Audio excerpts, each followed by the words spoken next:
Hola, Dios les bendiga. Esperamos que se encuentren muy bien. El día de hoy vamos a continuar con la serie de clases que hemos venido viendo en estas semanas. Hoy tenemos la clase número 3 que lleva por título Los compromisos de la nueva vida. Antes de comenzar la clase, les recomiendo que tengan un esfero, un papelito a mano para que puedan anotar todas las citas bíblicas y las puedan estudiar, las puedan repasar allá en sus hogares. Bueno, ahora sí vamos a comenzar la clase. Cuando una persona es nacida de nuevo, junto con él nace el nuevo propósito de ser un discípulo de Cristo. Es una gran responsabilidad y adquirimos compromisos que debemos de hacer todo lo posible por cumplirlos, porque es pues para nuestro crecimiento espiritual y para que tengamos una relación bien confiable, bien establecida con el Señor.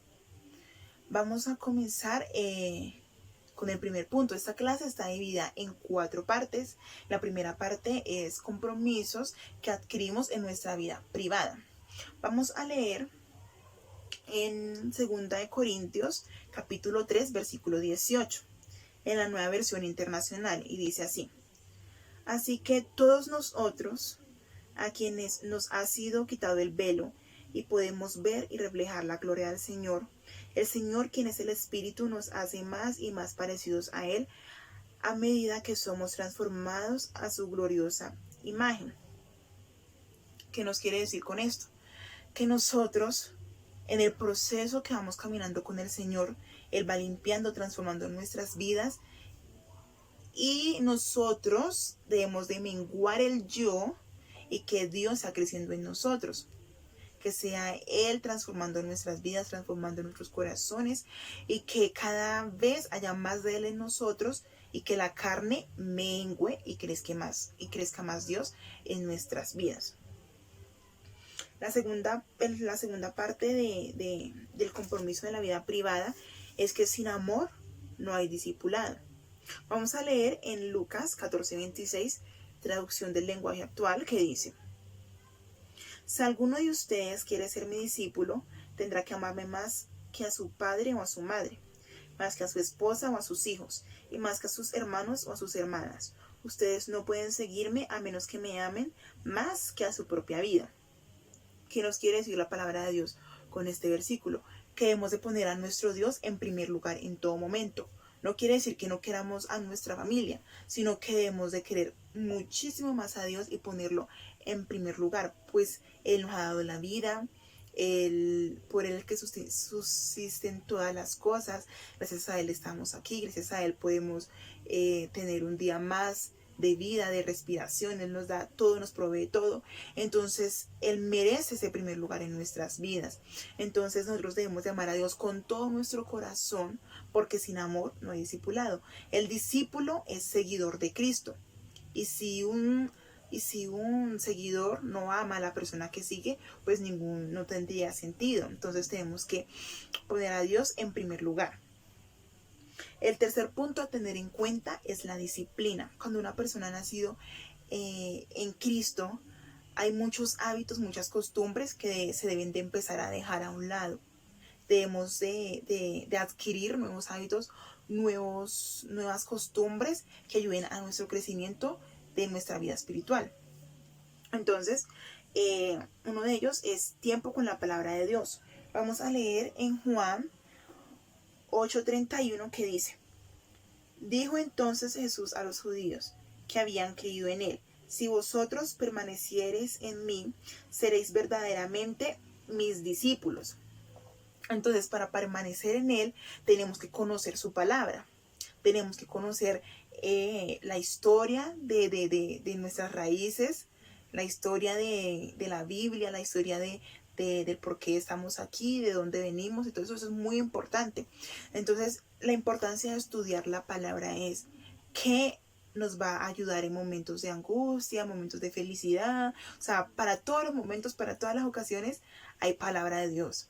Entonces tenemos que tener en cuenta ello.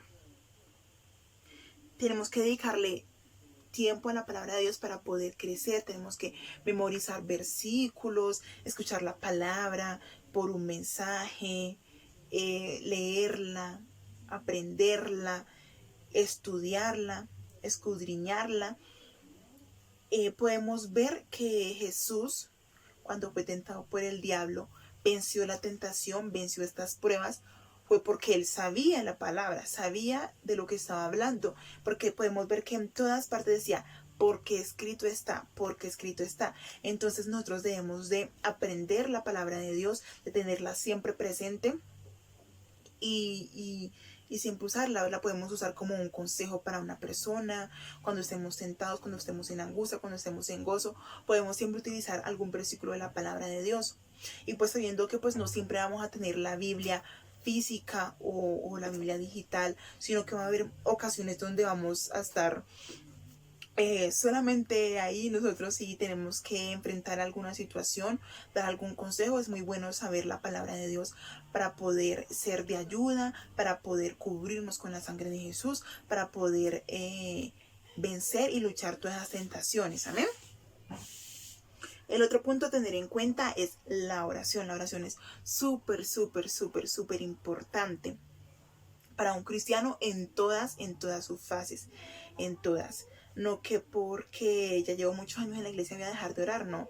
Siempre, constantemente, desde que nacemos, desde que somos una criatura en el Señor, tenemos que tener constante oración. ¿Por qué?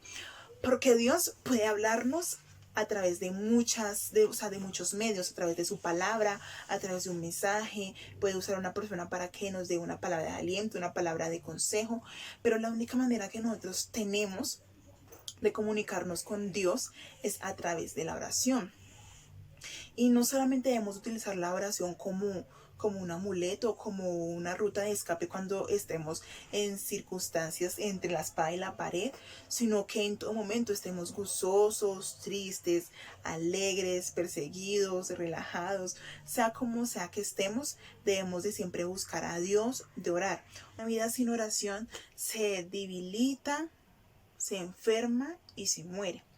Entonces podemos ver aquí en la palabra de Dios en San Marcos 1:35 dice: levantándose muy de mañana, siendo aún muy oscuro, salió y se fue a un lugar desierto y allí oraba.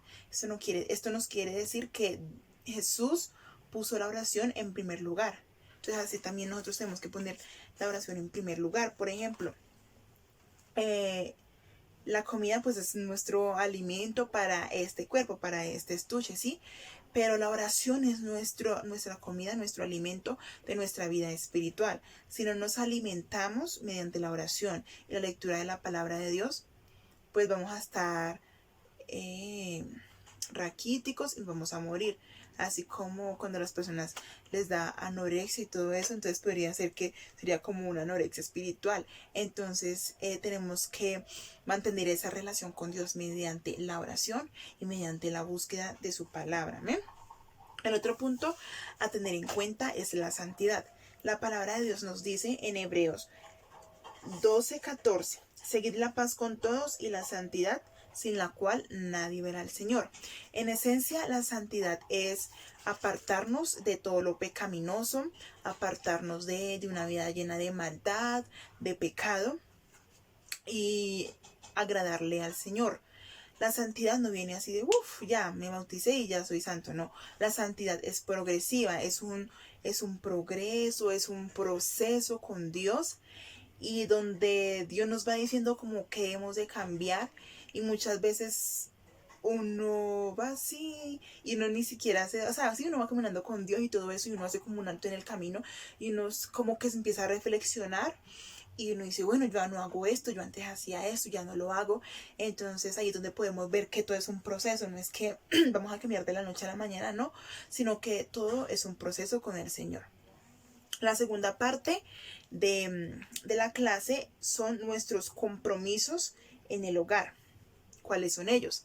Debemos de celebrar el culto en nuestros hogares, reunir toda la familia, hacer el devocional, orar antes de salir a nuestros trabajos, a nuestros estudios, orar, siempre presentar nuestra familia delante del Señor. Orar por los alimentos cada vez que vamos a comer, pues orar dándole gracias a Dios por los alimentos que nos provee, orando por todas las personas que no los tienen, que sea Dios ayudándoles, sustentándoles.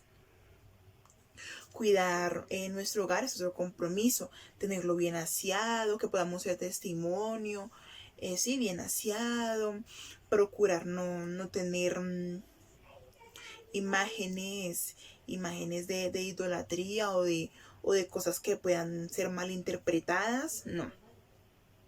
Vivir en armonía con todos los en el hogar. Puede que pues de pronto muchos tengamos que pues convivir con personas que no conozcan a Dios, que no acepten a Dios, que todavía no han aceptado a Dios en su corazón, pero debemos de procurar vivir en armonía, respetarlos, sí, o sea, aunque sabemos que pues obviamente nosotros como familiares queremos que ellos lleguen a los pies de Cristo lo más pronto posible, pero siempre respetándolos, orando por ellos, para que Dios sea revelándoles también el Evangelio, para que Dios sea quitando toda ceguera, toda venda espiritual, y ellos puedan también acceder al arrepentimiento y a la salvación. Entonces procurar pues respetarlos, o sea, no alcahuetear lo que ellos hacen, no, porque también nosotros tenemos que estar firmes en lo que hemos creído, pero sí respetándolos y haciendo que nuestro hogar sea donde haya una atmósfera bonita, donde podamos convivir en armonía. También tenemos que entender que la autoridad no se exige, se gana. Entonces, si en el caso de que usted sea la autoridad, no la exija, tiene que ganársela, no es obteniendo presión, sino ganársela. Y si usted es el que tiene que estar ligado a una autoridad, acéptela con respeto, con todo temor de Dios. Hay que esperar en el Señor para la salvación de nuestro hogar, así como les venía diciendo ahorita. En Hechos, capítulo 16, versículo 31 nos dice: ellos dijeron, cree en el Señor Jesucristo y serás salvo tú y tu casa. Entonces tenemos esta promesa de la parte de Dios. Entonces nosotros tenemos que seguir constante en oración para que Dios sea ayudándolos en todo momento, porque tenemos que tener en cuenta que la salvación es individual. No porque de pronto yo sea salva y digamos que mi tía no ha conocido a Dios, entonces yo le puedo prestar un poquito de mi salvación para que ella se vaya conmigo. No, la salvación es individual, entonces tenemos que seguir orando para que Dios obre en cada uno de ellos. La tercera parte es nuestros compromisos en la vida pública. Vamos a leer en San Mateo 10, versículo 33, dice así: y a cualquiera que me niegue delante de los hombres, yo también le negaré delante de mi Padre que está en los cielos. Nosotros tenemos que vivir nuestra vida cristiana siempre mostrando a Dios, no negando lo que somos, no diciendo, ay no, yo no soy cristiano, no, sino siempre mostrando lo que Dios ha hecho en nuestras vidas. Somos un testimonio vivo de lo que Dios ha hecho en nuestras vidas, de lo que Él puede hacer en los corazones de las personas. El otro punto es honradez y cumplimiento. No obrar de mala fe. Si nos comprometemos a hacer algo, realizarlo. Si comprometemos nuestra palabra, cumplirlo. Que los demás vean, que los demás pues digan, o sea, si la persona se compromete, lo cumple. Que la palabra de uno tenga peso y de verdad uno pueda cumplir todo lo que uno se comprometa. Si usted ve que le queda difícil poderlo cumplir, es mejor decir no a quedarle mal a alguien. Ganar el sustento con trabajo honrado. Vamos a leer en 2 de Tesalonicenses 3:10. Dice: porque también cuando estábamos con vosotros os ordenábamos esto: si alguno no quiere trabajar, tampoco coma. Nosotros tenemos que ser testimonio en cuanto a qué, en cuanto a ser trabajadores, no ser perezosos, no quejarnos ni nada de eso, sino que Dios nos da las fuerzas, nos da la vida para trabajar, entonces hacerlo con alegría y con gozo. Diversiones sanas. O sea, donde nos podemos divertir yendo a un parque, sí, disfrutando de nuestra familia, no yendo allá a bailes, ni a carnavales, ni nada de eso, no, sino diversiones sanas. Como cristianos nosotros somos divertidos, nos podemos divertir, pero también está la diversión sana, no tienen que ser cosas inmorales. Amistades sanas. El cristiano debe procurar rodearse de personas que le ayuden a su crecimiento espiritual, personas que le ayuden a edificarse, ¿sí? No estoy diciendo que rechacemos a nuestros amigos o a nuestros familiares o a las personas que de pronto no tengan una buena conducta. Antes lo que tenemos que hacer por ellos es orar para que Dios sea ayudándoles, hablarles de la palabra de Dios, no rechazándolos, pero tampoco hacerlos amistades tan íntimas, pero sí ayudarles, o sea, sí ofrecerles nuestra amistad porque estamos llamados a compartir la palabra de Dios con todas las personas, pero sí mantener cierto límite para pues no contaminarnos o no dejarlos guiar por los malos caminos, sino antes orar para que Dios sea sacándolos de allá. Deudas. Tenemos que procurar no meternos en deudas. Si pedimos prestado o algo por el estilo, cumplir con lo que, con el tiempo para pagar la deuda o algo así, pero en lo posible no endeudarnos. Trato con los demás, tenemos que tener un trato sencillo, honesto, amable, respetuoso, siempre sabiendo y teniendo en cuenta que todos merecen respeto, no importa lo que hagan, no importa lo que sean, todos merecen respeto y siempre tenemos que mostrar un trato amable hacia las personas. En Primera de Tesalonicenses 5:22 encontramos una recomendación del apóstol donde nos dice 5:22-23 absteneos de toda especie de mal, y el mismo Dios de paz os santifique por completo, y todo vuestro ser, espíritu, alma y cuerpo sea guardado irreprensible para la venida de nuestro Señor Jesucristo. Entonces tenemos que procurar siempre tener ambientes sanos donde podamos adquirir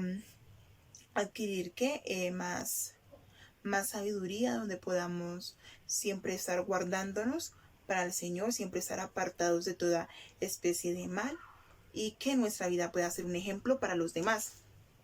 Bueno, llegamos a nuestra última parte, la cuarta parte, que es compromisos en la iglesia. Vamos a leer en Hebreos 10:24 y 25, dice así: y considerémonos unos a otros para estimularnos al amor y a las buenas obras, no dejando de congregarnos como algunos tienen por costumbre, sino exhortándoos, y tanto más cuanto veis que aquel día se acerca. Entonces nosotros debemos de congregarnos, en la medida de lo posible, siempre asistir a la iglesia.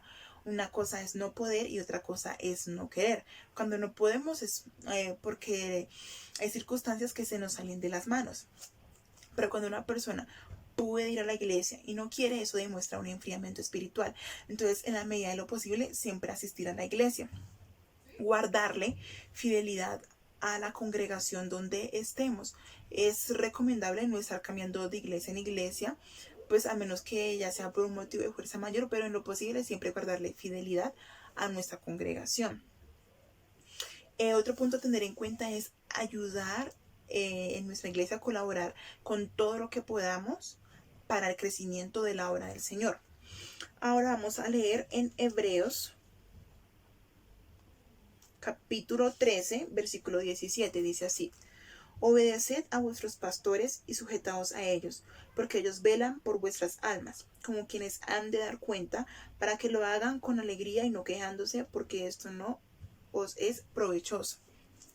Entonces debemos de respetar a nuestro pastor, respetar a nuestros supervisores, a nuestros líderes. Son autoridades puestas por Dios. Entonces respetarlos y amarlos en el amor de Cristo, apoyarlos y siempre estar orando por ellos para que Dios sea ayudándoles, dándoles la sabiduría para tomar las buenas decisiones para toda la congregación. Entonces siempre tener ese respeto hacia nuestras autoridades superiores. El otro punto a tener en cuenta es amar a todos los creyentes. Vamos a leer en San Juan 13, versículo 35. Nos dice así: en esto conocerán todos los que sois mis discípulos, si tuviereis amor los unos con los otros. Entonces debemos de amar a nuestro prójimo. No es una frase de cajón, sino que es algo que debemos de cumplir. Amar a nuestro prójimo, amar a nuestros hermanos en el amor de Cristo, siempre estarnos apoyando en oración. El último punto a tener en cuenta es hacer obra de evangelismo, testificar de las grandezas que Dios ha hecho en nuestras vidas. Vamos a leer en Proverbios 11:30. Proverbios 11:30, la palabra de Dios nos dice así: el fruto del justo es árbol de vida, y el que gana almas es sabio. Amén. Entonces debemos de compartir las grandezas de Dios, todo lo que Él ha hecho en nuestras vidas. Entonces aquí es donde debemos de apoyar cada salida evangelística, donde quiera que estemos, si tenemos la oportunidad de hablarle a alguien de la palabra de Dios, hacerlo con mucho gusto, hacerlo con mucho amor, porque hay mucha necesidad en el mundo. Entonces debemos de estar siempre prestos y atentos a poder enseñar a alguna persona, para poderle hablar a alguien de la palabra de Dios. Mis hermanos, esto ha sido todo por la clase de hoy. Espero que haya sido de gran bendición para sus vidas, que siempre puedan tener en claro cada uno de los compromisos, y que siempre pues le pidan a Dios en oración que sea ayudándolos. Esto es un proceso muy bonito, y cada experiencia de vida en el Señor es muy hermosa. Entonces les deseamos muchas bendiciones para sus vidas, que Dios los bendiga, y los esperamos en la próxima clase. Vamos a tener otros temas a tratar, entonces los esperamos. Que tengan un día lleno de bendiciones, y que Dios bendiga sus vidas y a todas sus familias.